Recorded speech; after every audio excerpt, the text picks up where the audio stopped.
my cute kiddos. Today I have a fun book called The Berenstain Bears and the Trouble with Friends by Stan and Jan Berenstain. Have you ever had trouble with friends? Let's see what happens with these guys. It says, when making friends, the cub who's wise is the cub who learns to compromise. You know what that word compromise means? It means everybody gives in just a little bit so that you reach the middle. Sister Bear and Brother Bear, who lived with their mama and papa in the big tree house down a sunny dirt road deep in bear country, were not only sister and brother. They were playmates and they got along pretty well most of the time. But Brother was quite a lot older than Sister, almost 2 years, and sometimes he wasn't much interested in the games she wanted to play, especially when Sister got a little bossy, which she sometimes did. Now, she said one day as she came out of the treehouse with a big armload of her dolls and stuffed animals, we're going to play tea party. You sit there and be the papa, and I'll sit here and be the mama.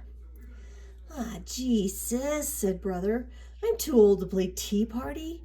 Why, if Cousin Freddie or any of the guys saw me, I'd never hear the end of it. Why don't you find somebody your own age to play tea party with? Besides, I have a date to go skateboarding with Freddie. And off he zoomed, leaving Sister all by her lonesome. All right for you, she shouted. Oh dear, said Mama, who was watching from the treehouse window. There goes Brother off to play with Freddie again. I do wish Sister had someone her own age to play with. What about her school friends? Asked Papa, joining her at the window. They all live too far away, sighed Mama, as she watched lonesome Sister pick up her trusty jump rope and start jumping with a friendly frog. Soon a butterfly joined in.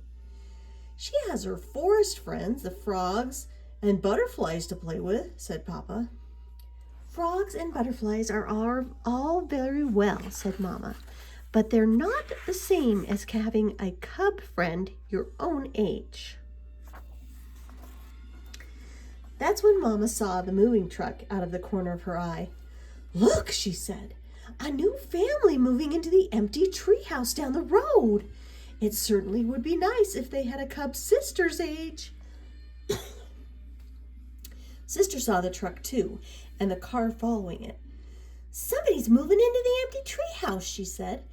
I wonder if they have any cubs. And off she skipped down the road to investigate. The truck stopped at the empty house, and the moving bears began to unload it. The car pulled in behind the truck, and the new family got out. There was a mama, a papa, and a little girl cub just about Sister's age. Sister could hardly believe her good luck.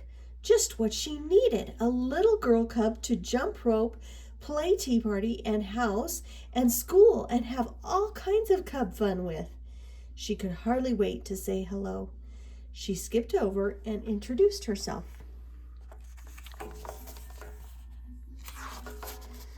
Hi, I'm Sister Bear.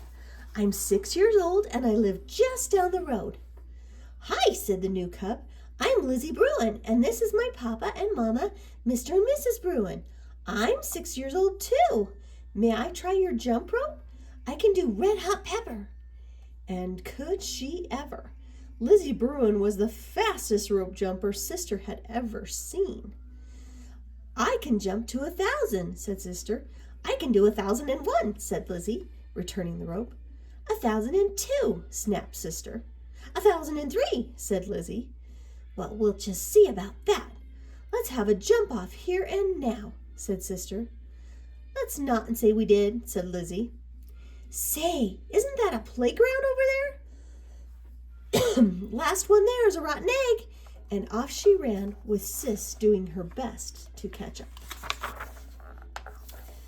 Well, said Mama, who had been watching from the window, the new cub certainly is a lively little thing. She may be just what Sister needs. Sister and Lizzie had quite an afternoon. They climbed to the top of the jungle gym, rode the seesaw, and pushed each other on the swings.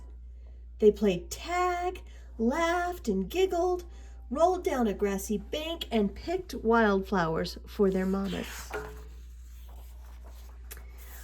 "Why, thank you, sister. How lovely," said Mama, putting her wildflowers in water. "Well, what's your new friend like?" "Her name is Lizzie. She's 6 years old. She's an only cub, and Sister said she's a little bossy." "Oh," said Mama. "Well, you certainly seem to be having fun." "Oh, yes," said Sister. "I had a lot of fun. A little bossy and a little braggy." The next morning, bright and early, the phone rang. It was Sister's new friend, Lizzie. "Want to come over and play school?" asked Lizzie.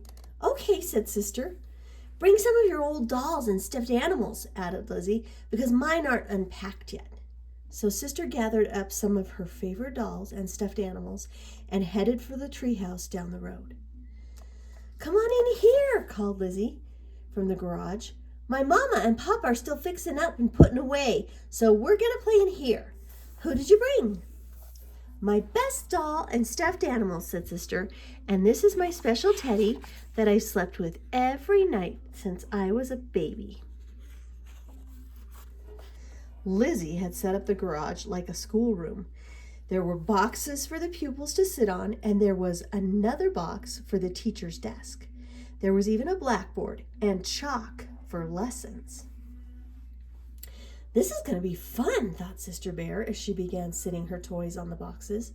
That's when she heard the tapping sound. It was Lizzie tapping on the desk. She had a pretend pointer in one hand and a piece of chalk in the other. "Please be seated, Sister. It's time for your lessons. Today I'm going to teach you the alphabet. The first letter of the alphabet is A." "Now, just a minute," protested Sister. "Who said you were going to be the teacher? When I play school, I'm the teacher. And not only that, I already know my ABCs. "Sister Bear, if you don't sit down this minute, I'm going to keep you after school," said Lizzie. "Is that so?" said Sister. "Well, if you don't give me that pointer, I'm going to keep you after school." That's when Sister grabbed the pointer. Soon they were rolling around on the floor, wrestling for the pointer, which broke in two. "Now look what you did," shouted Lizzie. "You broke my best pointer." "I'm not going to play with you ever again," shouted Sister, gathering up her toys. "I'm going to take my dolls and go home." "Sister's mad and I'm glad," shouted Lizzie as Sister marched out of the garage. "Lizzie, Lizzie, in a tizzy," Sister shouted back. Wow, they're mad, huh?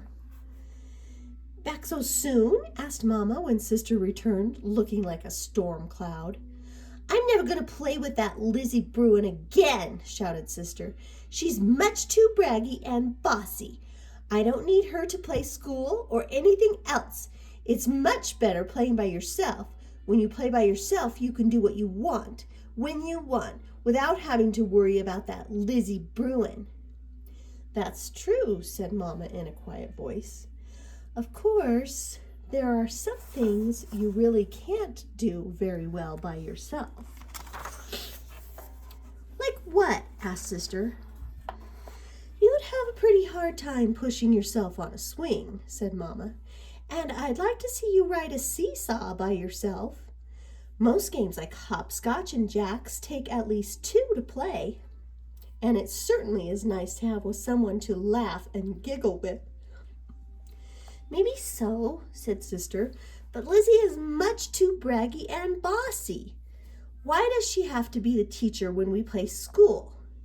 "It seems to me," said Mama, taking Sister on her lap, "that Lizzie isn't the only cub that's braggy and bossy sometimes. And of course, there is one thing you can do much better by yourself. What's that, Mama? Be lonesome, said Mama quietly.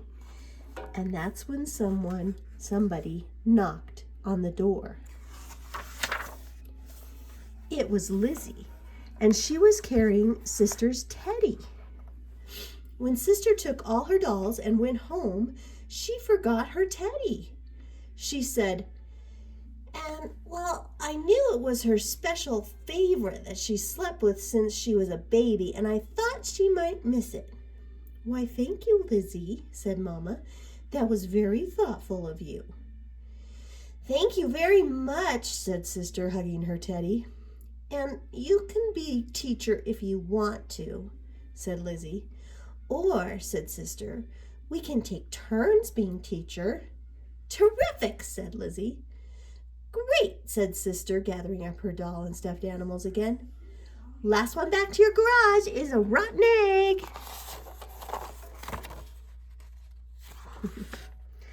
And off she scooted, laughing and giggling with Lizzie scampering after her. Looks like they made up, huh? They learned how to compromise. I hope you liked the story. Bye. Good night. I love you.